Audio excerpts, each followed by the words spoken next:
Hello, everyone. Welcome to this panel, Beyond Silicon Valley, Why Inclusion is Important Right Now. And my name is Nora, and I work for the public programs team at Swissnex San Francisco. I want to stress the why inclusion is important right now, because a couple of weeks ago, I would have never thought that this conversation would matter so much as it does right now. In light of the current events in the United States, but also around the world, we have realized that we need to rethink and rework our economies right now in order to give people and all people a chance to take part in the conversation and reshape the future in a way that includes all voices. So that's why I'm excited to present to you now a panel with guests from Switzerland, but also from the Bay Area, who have been working on the topic of diversity and inclusion for a very long time. And today they're sharing their thoughts and inputs on what perspectives we can see for the future and to make the future truly inclusive. So first of all, we have a discussion that will be recorded, and then we'll have a Q&A. So please feel free to already put your questions in the Q&A function in the chat. So right now, I would like to give the word to Rekha Pai, who is moderating this panel. She has been working on diversity and inclusion for a very long time and takes part in many initiatives in the Bay Area. So thank you very much for participating all and taking part in this very meaningful discussion today.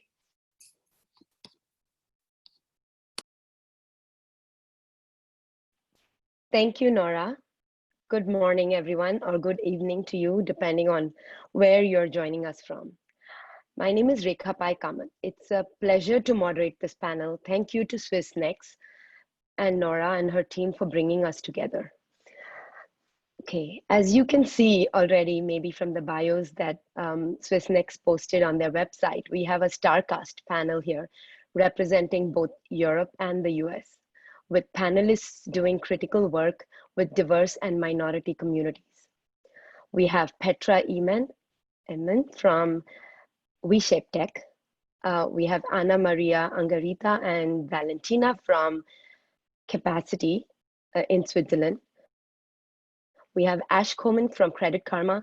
We have Jorge Mcelveen, who's a creative director and artist based in San Francisco.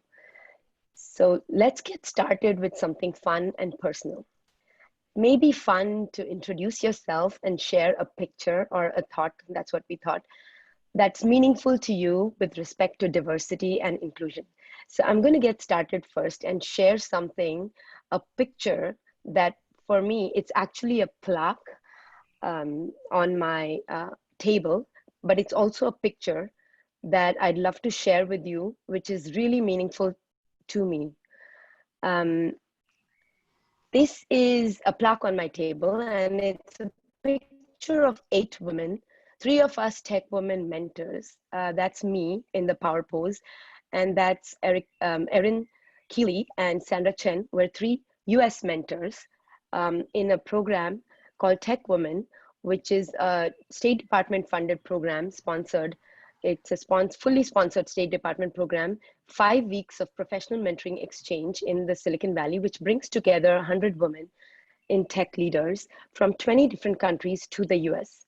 But for me, this 5 girls here, right in the middle, they're the Jordanian Tech Women team in 2017. And we won the seed grant in 2017. And for me, this represents what's possible when strong, motivated, and diverse teams come together who are women. So this was taken when we won the seed grant, and so it's so meaningful to me. And from here, so I'd like to invite other panelists to share and do a little bit of introduction. Thanks. Anyone can go. Maybe I'll invite Petra first. All right, thank you. I think I'm unmuted already. So hello, everyone. I'm Petra. I'd like to share with you briefly my screen.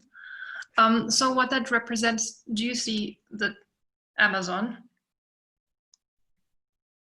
Okay, so what that represents to me is truly diversity and inclusion, because This landscape is dear to my heart, as I grew up in Bolivia, in the heart of Latin America. But not only from that background, with regards to diversity and inclusion, what that means to me is a coexistence of different plants, from tall ones to small ones, and animals. And in this flora and fauna, everything coexists next to each other in a very healthy way. And with regards to diversity and inclusion, I'm a board member at Reshape Tech, and we strive to become a platform where we bring together diverse people. And with that, we mean both men and women, irrespectively of their age, their gender, as I mentioned, men and women, and their socioeconomic background, in order to create a better future. Thank you.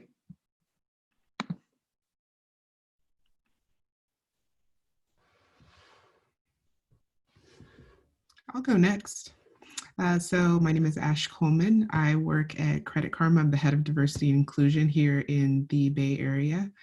And what I'm going to share with you now. So this photo here is pretty much my whole world. It represents 3 different nationalities, 2 different races, infinite genders, and many possibilities. And I mention that because this is the driving force for the work that I do every day. It really is what grounds me in understanding what this work is all about and helping others understand what real inclusion looks and feels like.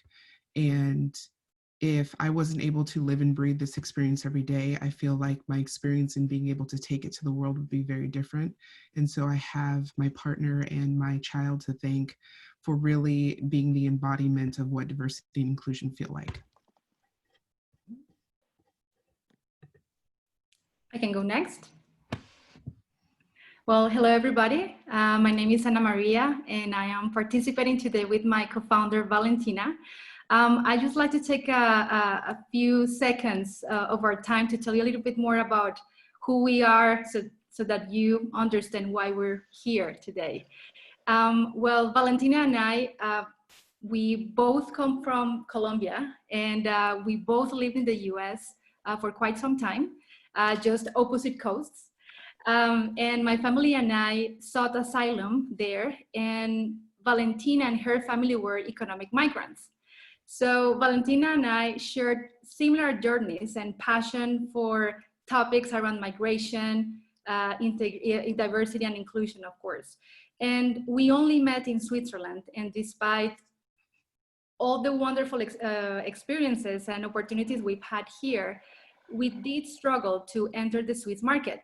And that led us to become entrepreneurs and to open our incubator capacity to do specifically that, to address the long-term unemployment of refugees and migrants here.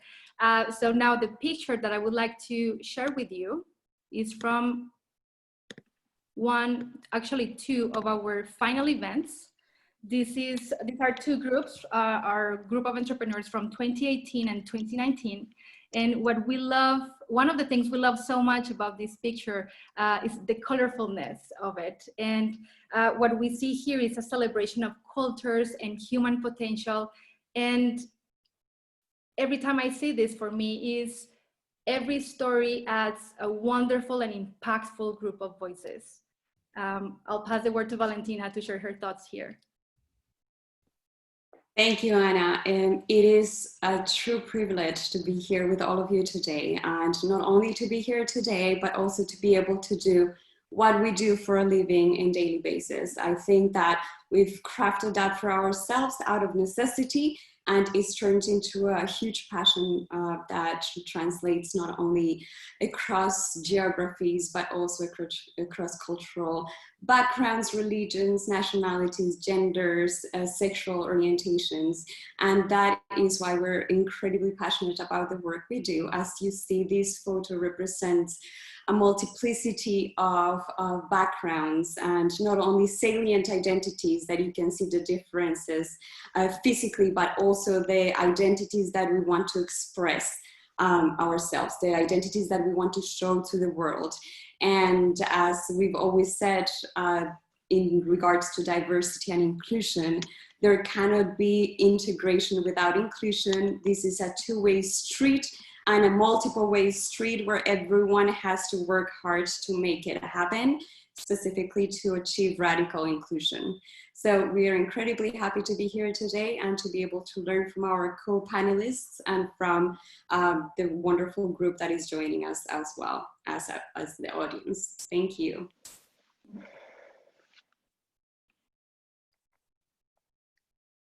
My name is Jorge Mcelveen. I'm a creative director and artist and cultural critic based in San Francisco.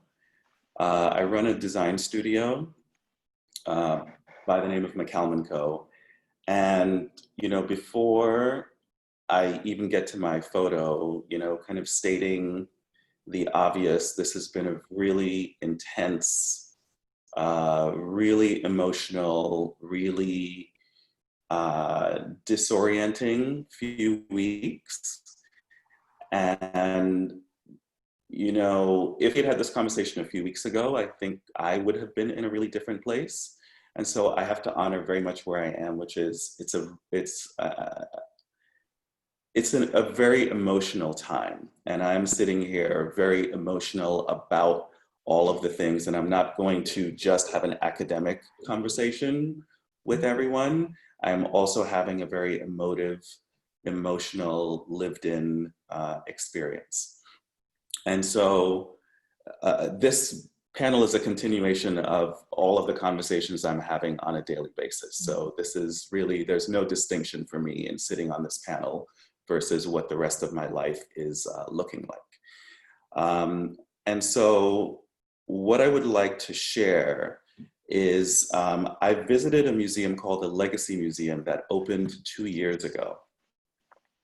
And I'm going to share, I'm an artist also, and I document culture in general, mostly in the Bay Area. But I'm going to share with you a few images that I took when I went to this museum and really kind of saw. It was a couple of months after it had opened, and there are two buildings. One built in a former slave auction house that documents the business of slavery, and that slavery was America's first business. And to understand what is happening right now, that we actually do need to understand the context and the history of the foundation of the United States. And it was a really potent thing watching people of all races from all over the world come and understand for the first time really a lot of what this experience is for so many people. And so I want to share, this was one of the most kind of poignant experiences, just watching people sit and watch the names of people who had been lynched in several states throughout the South, and the compilation and the distillation of all of that into one location. It was a really powerful, palpable, and to go through all these museums and to see, as people were leaving, just in tears, understanding the impact and leaving that experience to translate it into their everyday experiences. So that's what I want to share. Taking a deep breath here. Thank you, George. Thanks, Petra, Anna, Valentina, and Ash for sharing. I want to honor your feelings, George, especially. It's such a difficult time here in the US where we're in the midst of this crisis and tragic events. And so I just want to state that personally, I feel that we have to stand, and I have to stand in complete solidarity with the Black American movements and the community. I realized I did not really introduce myself. I'll just say a couple of words. I'm now a partner and a board member at Silicon Valley Social Ventures, social venture fund. We practice venture philanthropy, as well as I'm on the board of a couple of tech nonprofits. I'm on the board of a nonprofit called Fast Forward here in the US. And I'm proud to say, we have more than 84% of all founders of our companies that go through our accelerator are people of color. So, you know, I have a tech background, but now doing impact investing. But with that, I'd like to start the panel discussion here. So as panel discussions go, this one is especially critical, timely, and relevant for us, and one for our times, right? We have global healthcare crisis still, with our economies not really coming back up and running at the pre-COVID levels. Here, witnessed the rise of racial tensions, also due to fractious elements in our society. The COVID pandemic has resulted in a giant shrinking of workforces everywhere, more laid off in the US, of which the percentage of minorities and women is disproportionately high. And there are reasons I can go through it. So in many ways, I see this crisis has revealed the disparities between different groups of people that were always there, but now they're much more visible. It has shown us a mirror of how interconnected and interdependent we are as a society. We saw how essential workers are and how we took them for granted, right? But we were also able to see how vulnerable we are as a society, because due to this systemic ignorance of certain sections of populations, and sadly, when pandemics hit, divisiveness increases, exacerbated, and minorities are the first ones to be affected. So with that as a backdrop, and having several years of growth and technological adoption, like we in the US are all about free market capitalism and consumer economy, we've gone through a lot of before 2020. And there has been a mismatch in the world of work, right? One of my favorite quotes is by William Gibson. He says, the future is already here, it's just not very evenly distributed. So it's this idea about abundance. We already have abundance. There are a whole bunch of people with lots of assets, it's not even. So the question is, how can we build more inclusive economies? What are the underlying design heuristics of trying to help and build more egalitarian systems in which the balancing of economies benefits most people possible? What are the processes and what are the priorities? So we hope to tease through some of these issues with our StarCast panel here today, and hopefully we can have the audience share in the discussion as we progress. So first, just so that we can ground our discussion, we mean so many things when we talk about diversity and inclusion. You know, when we in the US talk about diversity and inclusion, we can mean one thing, and when we go to the Europe or in other parts of the world, diversity and inclusion means completely different, depending on whether it's an emerging nation or whether it's a developed part of the world like Europe and Switzerland. So just so that we ground our discussion, let's start with, talking about what we really mean when we use these terms, diversity and inclusion, especially setting. But, as George said, let's speak authentically from the heart. Let's talk about what diversity and inclusion means for us. What are the main themes? How is it mothered out there? Let's talk about what it means to you and what the issues minorities face when we're talking about diversity and inclusion. I invite anyone to get started with the discussion on our panel. Does anyone from Switzerland want to go first, Petra or Valentina? How about someone from capacity? Sure, I'm happy to go first. I'm really glad you posed this question because diversity and inclusion is obviously a massive topic. Across my professional career, I was lucky enough to be able to work on gender policy, then on the rights of persons with disabilities or differently abled individuals. And then now more recently, about 6 years ago, diving deeper into migration and refugee support and assistance. And one of the things that I noticed across the board is that we tend to work in silos. And one of the things that I believe are important elements to incorporate when it comes to diversity and inclusion work, either informal, formally, through communities, through community building, through informal networks, through formal networks, through companies, institutions, governments, is that we really need to look at an intersectional approach, meaning that let's look at the different segments of identity of a person being salient, how I look like, how people perceive me, and also the ways that I want to express myself. And let's look how these different segments of identity, be gender, nationality, sexual orientation, religious background, actually dictate what kind of opportunities you can have in a given context. So for me as a Latin American migrant woman, living in the US was a very different experience than living in Singapore or in China or being able to live in Switzerland, right? The way in which I could express myself and actually enter and get opportunities both academically and professionally were very differently, or very different depending on how my segment of the population, how people would look at Latin American migrant women who are outspoken, right?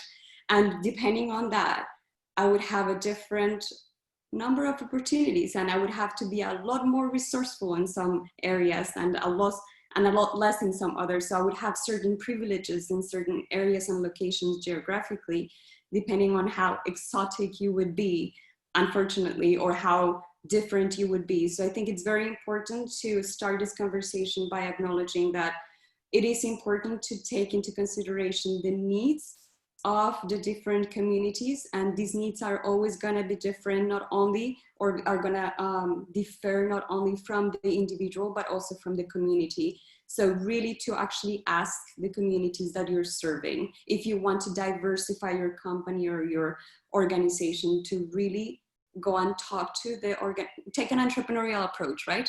Test, prototype, go and do interviews and find out what are actually the needs and how can we meet them, as opposed to assuming and trying to impose policies and practices that may not serve that community. And that this also translates to panels and representation in different areas of and segments of society.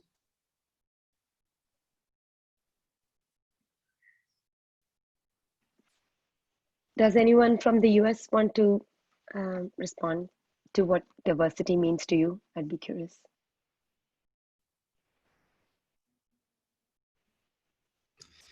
I love what Valentina said, where you have to take it from the perspective of the communities that you're serving. The United States is a very diverse place in its population and its demographics. When we're speaking from the position of a company and strategy standpoint, we really need to understand what geographic location are we in, and is that reflected in the company that we have? And so when we're talking about what it personally means to me, as someone who looks at diversity from the position of, are all faces being seen and represented in this space? That is what diversity is alluding to when I'm having conversations about it from that strategy perspective.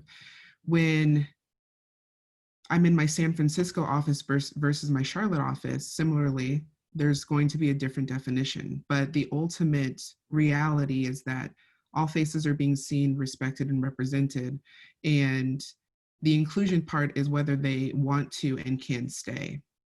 I think that oftentimes we think of inclusion alongside of belonging, which is really the essence of it. Is this a place that I can be productive, that I can contribute, that I can grow, learn, be fostered in the position of leadership? Are these places that I can go and show up as my whole self? And to be completely transparent, as George was saying, this is a very interesting time right now in the US. My office is in Oakland. I live in Oakland, California, and this is one of the grounds and basis for a lot of the historical civil rights movements. And so when we're talking about it from a diversity standpoint in that regard, when we're in our offices, we're not seeing a number of the faces that build the communities. And so diversion for us is being very specific and deliberate about who those faces are. And considering our demographic, we are very intentional about including efforts for the Latinx community, the Black community, the LGBTQAI community, the disabilities community. These are the faces we're not seeing and want to extend a very deliberate action towards to help them not only show up, but be seen for their value, be contributors in the space, and grow and learn along with their peers, but then putting specific concerted efforts towards harboring an environment where they can really flourish and grow as leaders. Absolutely, absolutely. I so appreciate what you said, Valentina, about diversity being contextual.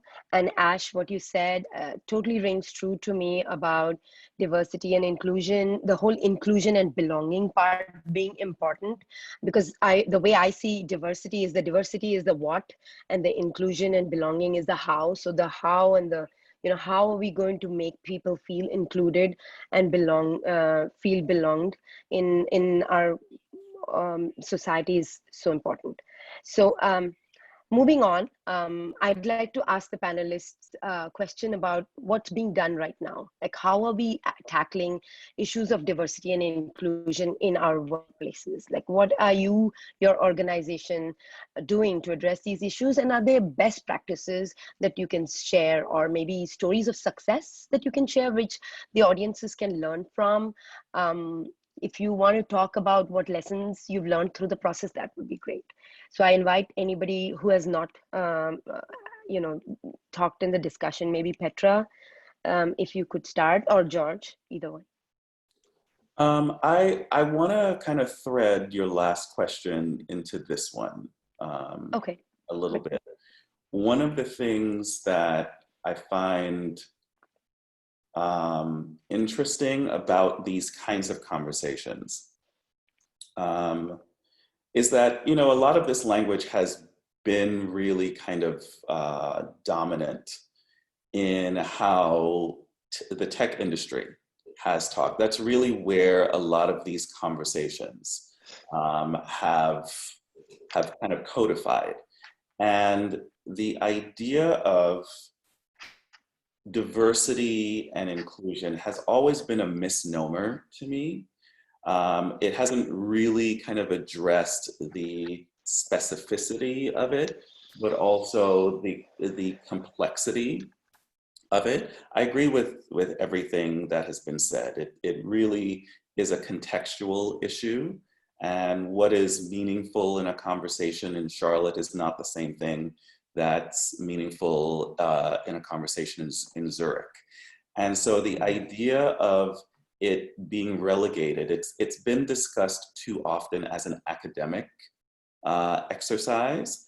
And so we're all seeing, first in the pandemic, and then in the United States, where we've been talking a lot about the twin viruses of Corona and of COVID-19 and racism. And so we're battling both of those things right now. And we're battling them pretty ineffectually in front of everyone. And so we're kind of seeing the limits of this kind of academic discussion. And whenever there are panel discussions about how to do this, it is still also relegated to, kind of a process of systems that are more kind of virtual than actually lived in. This is a really difficult thing that we're talking about, and we're not going to solve it in this conversation. And so, even in terms of success stories, I have to caution the audience from thinking that just because there are a couple of good examples of this happening in the workplace, that it absolves each person listening to know that this involves them, that it is all of our responsibilities. The hope is that you will be inspired in any aspect of what what any of us are saying, to apply it to your own life. But just because Google has a few examples of that, I don't think anyone should be applauding, that. Or, I'm just naming Google, but it's any company really. That this is an ongoing problem. Racism is virulent, it is a cancer, it is everywhere. And so thinking that it doesn't apply to you personally is the failure of our society. It is all of our responsibility. So I just want to caution that, add that as a through line in between your last question and this one. You're so on point. I totally agree about that. Thank you for bringing all those points up. I agree, race and this whole diversity has been codified by the tech industry a lot over time. And what looks in practice, the way diversity and inclusion is part of our lives is so complicated. I mean, I don't want to use the terms diversity, it's an overused term, diversity and inclusion. But if we were authentic and honest to ourselves, we should acknowledge the role of so many systemic problems in our society, including, say, implicit bias or unconscionable bias, unconscious bias. And as you said, it's such a complex topic that affects every portion of our society, right? All the way from how entrepreneurs get funded to even in the workforce, and of course, the rest of society, as you saw with the police brutality and stuff like that. So it's a very complex topic, but moving on, I would love to, for our audience, let's talk about bringing how diversity and inclusion can look better, like how it can look better, what's being done right now. If you want to talk about how you think it should be done, that's awesome too. Maybe I can chime in here and explain a little bit what we have been doing in the past with We Shape Tech. So that it's a platform for greater diversity and inclusion. We started here in Switzerland. So we started off with very different conditions, especially if you look at how the country is set up, and also the German-speaking countries close by. For Switzerland, if you look at, for instance, that we have 0.9% of African immigrants and in the population. So this part here is very small. But if you look at other countries, just go to France or even go back to Latin America, race is an important topic to tackle when you talk about increasing diversity. So for us here, diversity mostly means diversity in the sense of gender diversity, but we don't want to look at it solely from that lens. Now, what we have been doing, actually, one of the most important points is that stereotypes happen by historic events. George, you mentioned it before, from what happened with slavery, history is still present till today. What happened to forbidding women to study, that still is prevalent today, even though women are allowed to study. And so we're still fighting with history, and it's really hard to change because it's still in the heads and it's still what we have as expectations. So in order to change expectations and change the mindset, one thing that is really effective is leading by example. So what we have been doing a lot is hosting role models. And that can be men, that can be women of different nationalities, races, etc. And so we provide them a stage in order to showcase what can be possible. Obviously, we always have the tech lens, so people who created a great algorithm or who are cracks in blockchain or AI. And so we're giving them the stage in order so that we can learn from them and get inspired, because ultimately what we see is what we believe. And if we see change, if we see things improve, then that is something that slowly drags down to us. And I know talking about emotions is obviously more powerful, but just to back that up with a few numbers, kids in France have been exposed to female scientists at school, and that just 1 hour per year, and that led to 30% higher enrollments of those kids, of those girls in STEM fields like science, like math or chemistry or physics, etc. So that's something that we really work on a lot. But then we also connect companies with our community. We're a vocal voice in that field. And yeah, but mainly we focus on role models.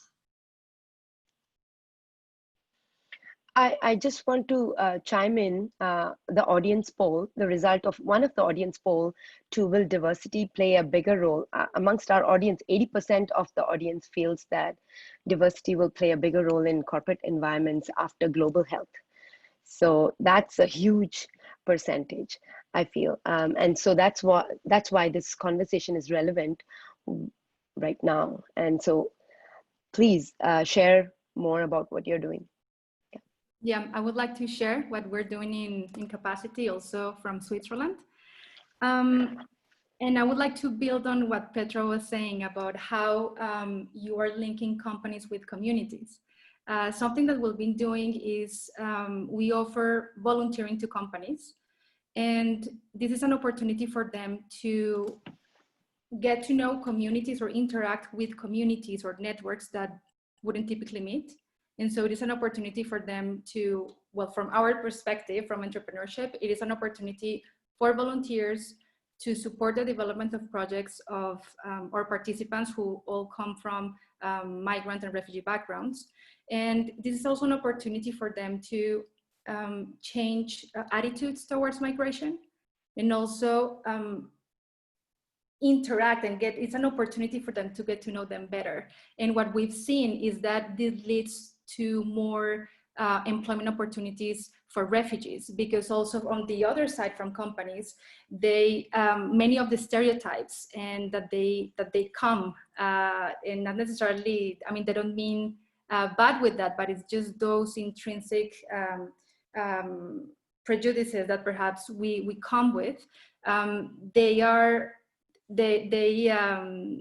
They just, you know, stop happening once they have that opportunity, and that opportunity to, you know, interact with the participants. This corporate volunteering comes from a broader approach that we have developed, that is a stakeholder cross-sector collaborative approach that has enabled us to not only I would say engage with companies, but also different industries, different sectors like the public sector, private, as I mentioned before, also academia, as well as the entrepreneurship ecosystem, which are quite important. But what I wanted to share here is really the power that this corporate volunteering is having, not only on our communities, but also on the volunteers that take part in this. We have a perfect example of companies who have been benefiting from this, like UBS, like Generali, the insurance company here, and eBay as well. So we've seen, and we actually evaluate quite thoroughly the impact from the beginning to the very end. So this is definitely a way in which we are actively contributing to transform the workplaces, to make it more diverse and inclusive. As a matter of fact, there is one of our partners, Dow Chemicals, who already have employee resource groups. And by having these groups, they have, of course, leaders on gender, on disabilities, and so on. even elderly. And this really helps. It's a good step to start transforming the workplace. Is not enough, because then you need to really empower from within. But it is a great start that we are seeing these kind of initiatives as well. Something else briefly, and perhaps Valentina can build on this, is also the efforts, at the advocacy level that we've been doing with international communities, the international community like the UN. Got it. So I'd like to move on, if possible. So I really resonated. Role models are important, and volunteers, and we can acknowledge the role of these models to get more diverse workforces and more women or girls or people of different races or religions into the workforce. But I'd like to ask either Ash or George. We can start with Ash or George, but I'd like to ask, what can we do?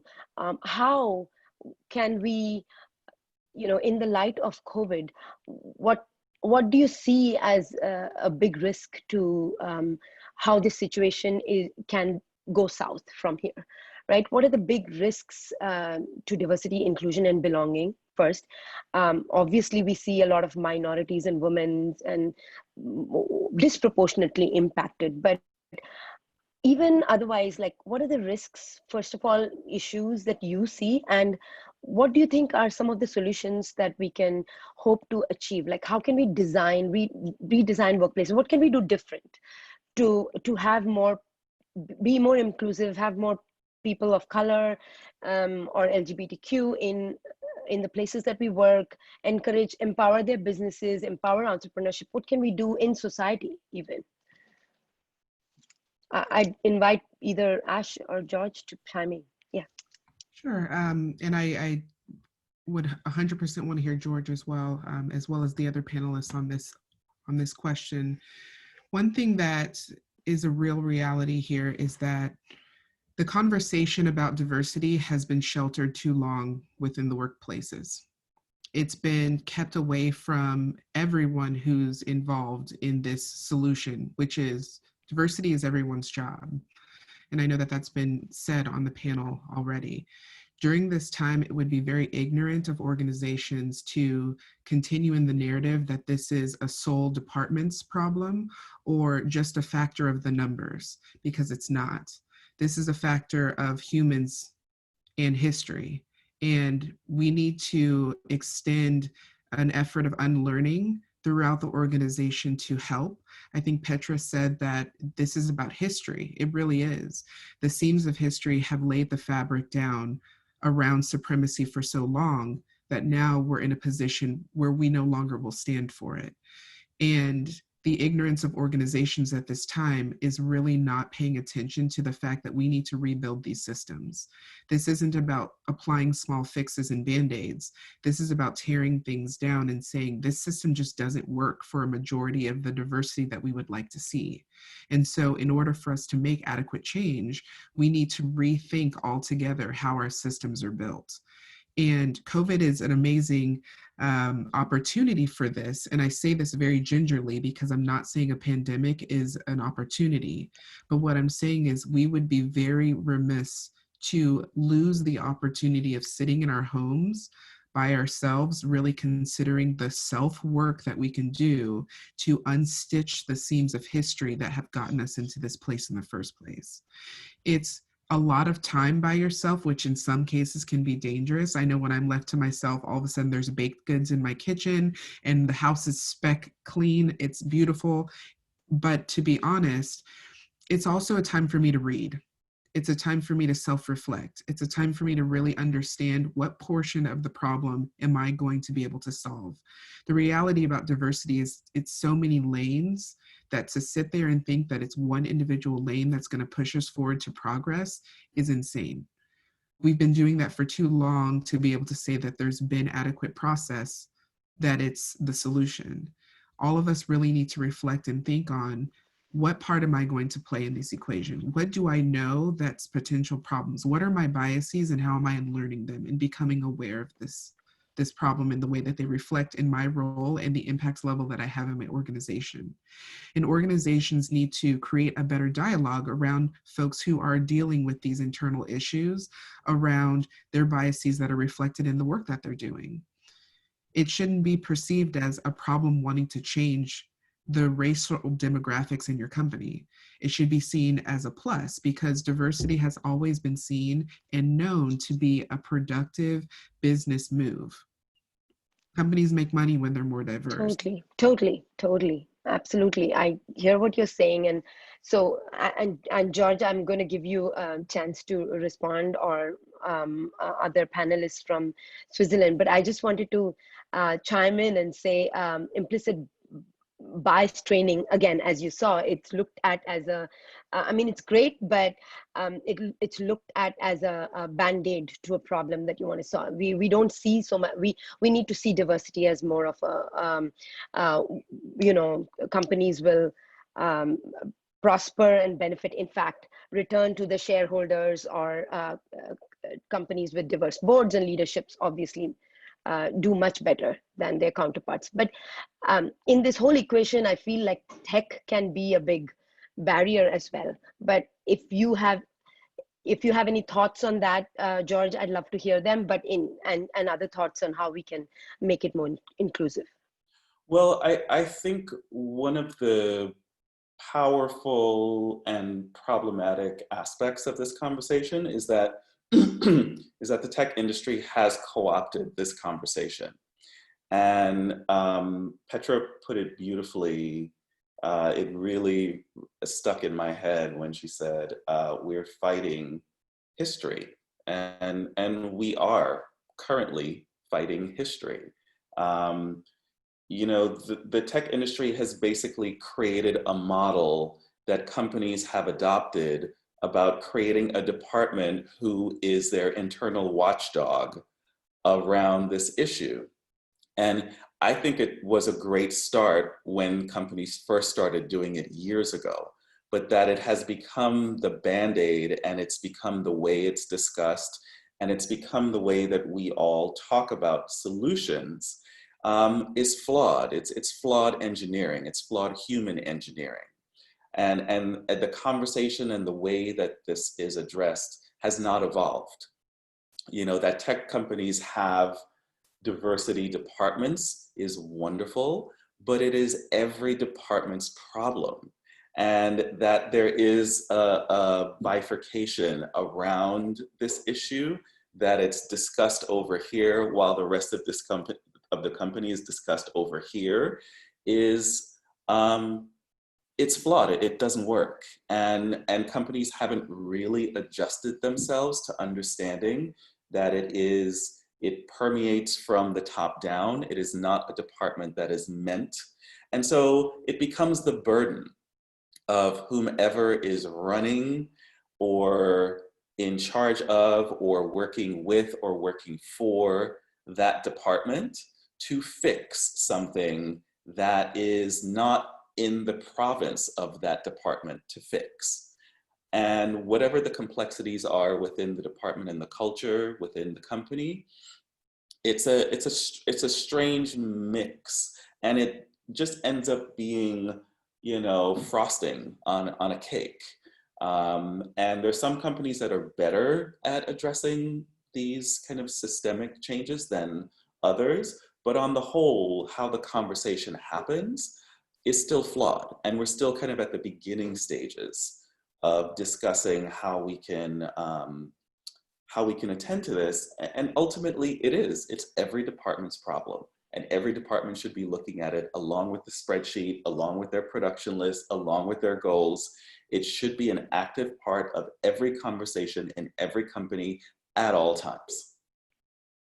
Period. So well said, George. I totally agree. It's about the culture. We need to work internally to fix our cultures, to fix our implicit biases, and to be really conscious and aware of what we're doing inside, but we also need to walk the talk. So I completely agree. I would love to get moving on. I would love to get some more ideas about what we can do from the rest of the panel. But in the meantime, just wanted to remind people in the audience to ask questions for the panelists in the Q&A. Please write your questions. We have a couple of questions here that we'll get to. But we're moving on to maybe brainstorming about what we can do, how we can, in this future world of work, as we see more remote workers, do we see tech as part of the solution, and how can we use tech? Because tech is such a big part of our lives, we cannot ignore that fact. And now even more with COVID, more places are going to be remote. So how can we bring everybody along with us? Maybe using tech, that's one question, but even other questions as, do we need to think about, in addition to thinking about it internally and changing our culture from within and walking the talk, do we need to maybe think about how we can do skills development and skills transfer, create equal opportunities, and invest maybe in the right infrastructure to make tech inclusive for everyone or maybe we need to think about safety nets, but that's, just let's brainstorm a little more about what we can do. I'd love to say something, actually following Ash's and George's line and thread of words, which were very precious to me, because I do believe that it is very important to look at systemic discrimination.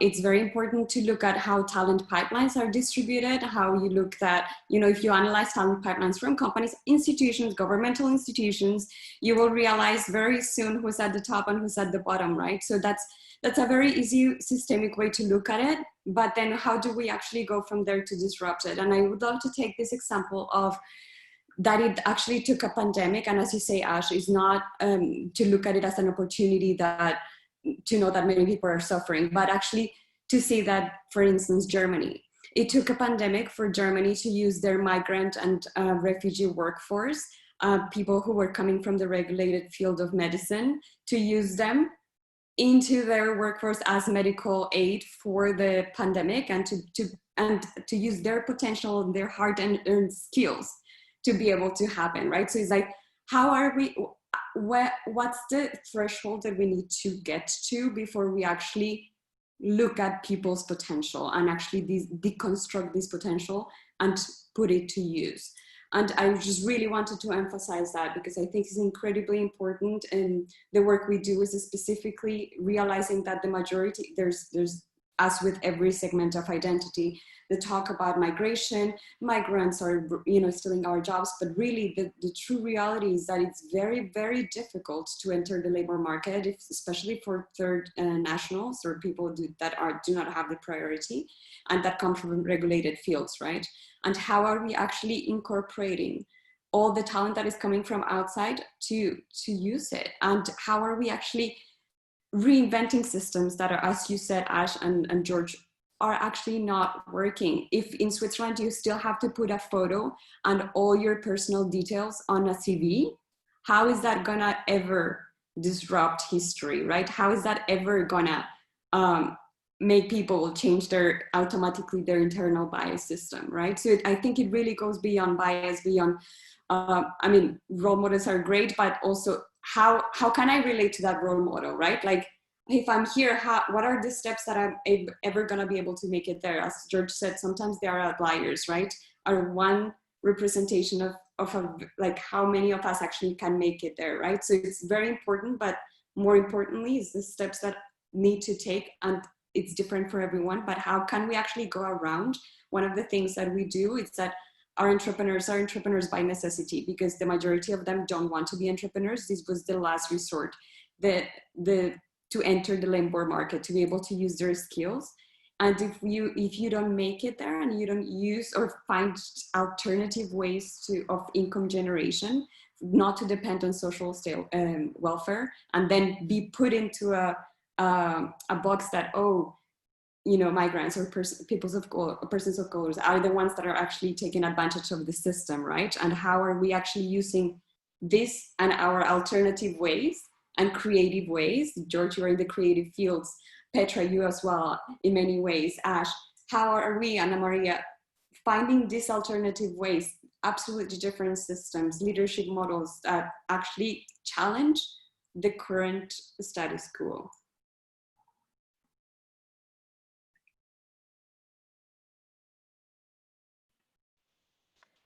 Anyone else want to add to that? But I love the ideas that, you know, Valentina, you suggested about how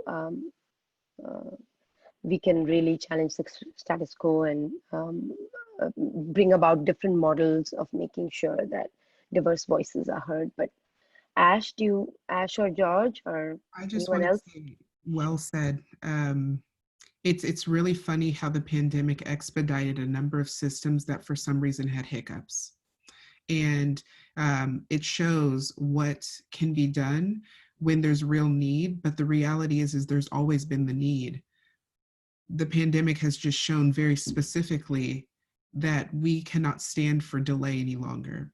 And so that was an amazing call out, Valentina. I think that a number of systems have benefited, even working from home. A number of companies who can enhance themselves by applying work from home policies, who were holding fast to the idea that they could only work within the office space, quickly found out that they could be productive from a work from home setup. And that enhances their pool of opportunity when it comes to diversity.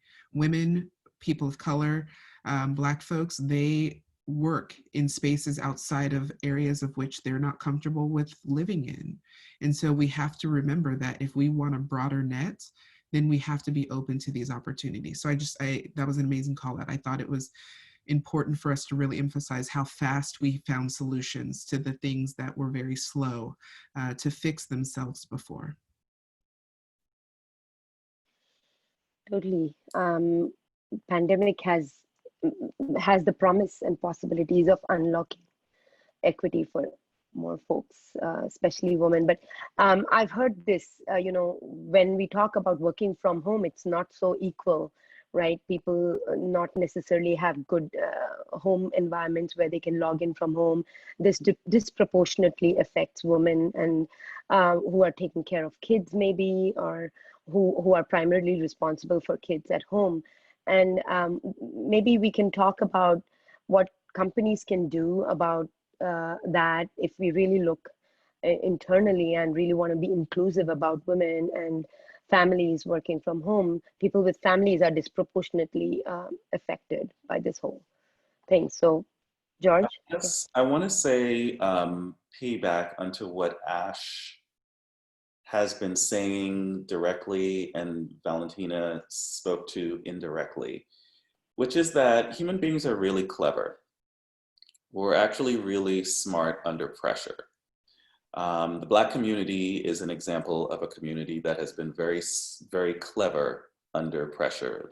How we have processed, you know, the United States, ignoring what we've been saying for 400 years is, it just should be required paying attention to from other communities. We have the means to solve these problems. We have our ingenuity. There just hasn't been a desire to make it a priority. And so we have this horrific circumstance that is forcing us to recalibrate how we all live our internal lives and our external lives. You know, we are amongst the social class of the privileged that can work from home. We haven't even addressed all of the people that have not had that option and how this issue affects their lives. It affects their lives way more acutely than it affects ours. And so how companies are not just going to attend to how to diversify their talent pool is just, once again, like a drop in an ocean of the conversations that companies need to be having in general about how they create their cultures, how they hire people. There's been a whole lot of reasons that companies have not leaned into this. And as Ash was saying, they suddenly have found ways to make it happen in the last 3 months. And so the desire and the intention is a really, really critical aspect of this. I have no doubt that we have the capacity to solve these nuanced aspects of what diversity means. But if it's not coming from the top in terms of a desire to do so, it's only going to be so effective or efficient. That was a great final note to our discussion. And to wrap it all here, first of all, would like to say thank you to the panelists. Thank you, and it was a pleasure and honor to be here moderating this panel. We want to invite comments and Q&A from the audience. And so I'd like to go to Q&A and see if there are any questions here that we can answer. Many of the questions are more about how to make culture more welcoming and stuff that we've already talked about. But I think the audience also feels how companies and organizations can be more proactive. And we've addressed some of that, but any other high level comments, anybody actually at this point, I would invite other people from panel to have a final say on this discussion. If I don't see many questions, or maybe I'm missing some questions. But in the meantime, can I ask other people in the panel if they want to say some final thoughts, share some final thoughts?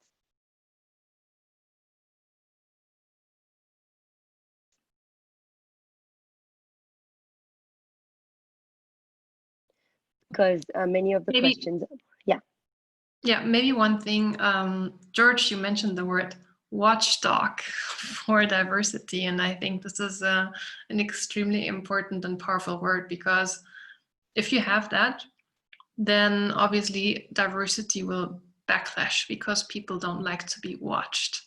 And that definitely, I see that happening in a bunch of companies, that there's too much of policing, and so that's not really helpful. But we should take advantage of our motivation, internal motivation, and technology tools that we have available. And we do have them, as you mentioned before, we have everything, we just need to put things together. And then I think we can change a lot. There are some questions here that might be interesting here. One of the questions we have is, how can diversity be implemented from the top? Every institution, in addition to the tech industry, how do we make sure the boards and administrations are thinking and implementing actions around this? Anyone want to chime in? I have an example from IKEA Switzerland with the former CEO Simona Scarpalegia, who was very, very active on many segments of diversity. And she did really, I must say, a fabulous job actually democratizing the information on how the company actually became the first company worldwide to be fully gender equal in so many ways, what exactly they did to make that happen. And then as they use that methodology, because gender is the only segment of identity that can be tracked worldwide legally. If you look at others, it's not always the same case depending where you are. Then they use that methodology that for actually tackling the problem, to use it with other segments of identity, and they published it for the rest of the world to see. And then I think that's a fabulous way to actually do a blank paper document that says, you know what, we're gonna do this, we're gonna test it, there's no excuses. It doesn't matter how much policy there is, and like we're not gonna because most of the policies around the world globally at the governmental level are at the basic level, and the companies comply with the bare minimum. So the way that they did it was to actually take it from the top, use it, go beyond the policies that were local, and then do a global rollout to the rest of the world. And I think that after they published, okay, specifically in the field of refugee labor market integration, that there's no excuse, this can be done, this is how we did it, you can do it. And I think it's a beautiful way to do it, because it shows, hey, it's possible. Not all companies are created equal. Not all of us can be put in the same place. We're actively working towards changing the landscape and the sustainability of our human capital. And I think that's a great approach, because ultimately we need to democratize this type of information. And yeah. Yeah. Great. We have another question that's also pretty interesting and can be a good way to look at if existing systemic structures are not working. Are there outsider approaches that can work, that have visibly improved? You know, a case in point was the Native American farming methods, which are better suited to many regions of the US. So we're thinking disruption from the outside.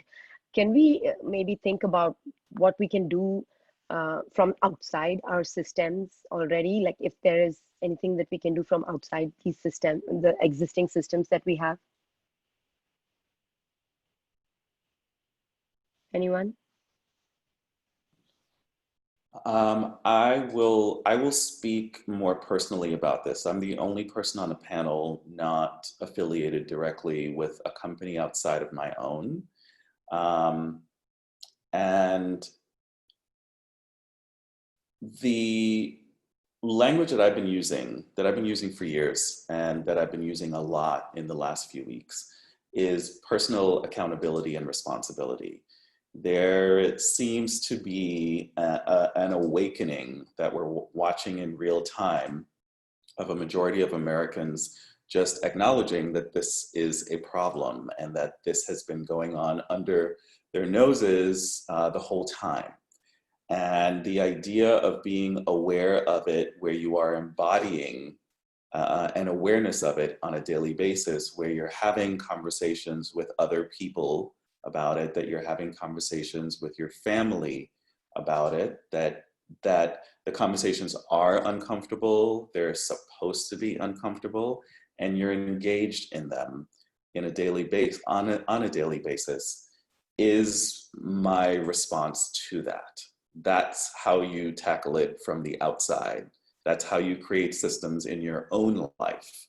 And the word system is also one of those words that is used a lot in discussing governmental bureaucracy, tech bureaucracy, social, cultural issues. And I'm not sure that it always applies.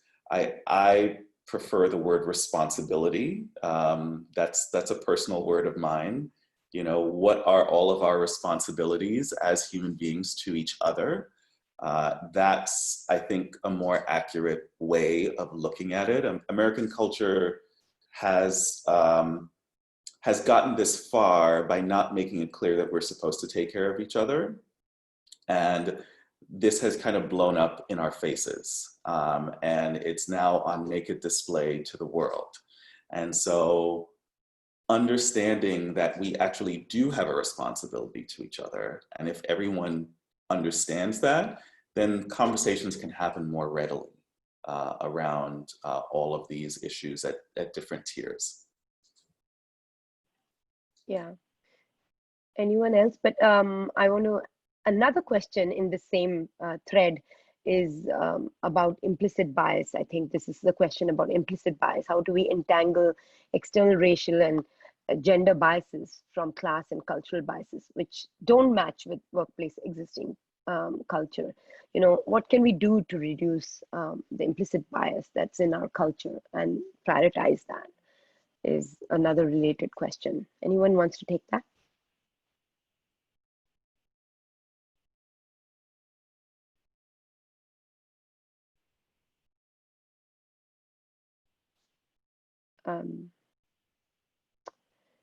So I can. Could you repeat that question? Sure. Oh, sure. So one of the questions was about implicit bias and how we can reduce implicit bias in the workplace. And these are biases about race, gender, you know, in our culture, implicit bias in our culture. Yeah. Similarly to what George was talking about, this is about accountability. It's also about holding people to that accountability. I think a lot of times there are programs that might not have caught up to the fact that there needs to be almost retribution for the lack of regard that folks have for the accountability they should have around their implicit bias. The learning opportunities usually fall short. And so when we're talking about it from a personal perspective, doing the work is the call for everyone. We all should be interested in how to extract the most bias out of our systems. But then from an organization standpoint, as those are played out in the workplace, we have enough data to be able to say where they're showing their face in a number of the systems that we have. We see it every day with the lack of faces that we have, or maybe the attrition rates that we're seeing, the lack of hiring in certain demographics. And so we need to have some level of, we need to be able to say that this is happening and this is not acceptable. And then when we do that, hold people further accountable for coming to solutions about this, because it is an internal practice. Great. There are a couple more questions. Maybe panelists can find a way to answer this in the chat. But I think it's time now. We should wrap up. And then, move on to the next part of the program. I want to thank all the panelists for being with me, for joining me in this critical discussion.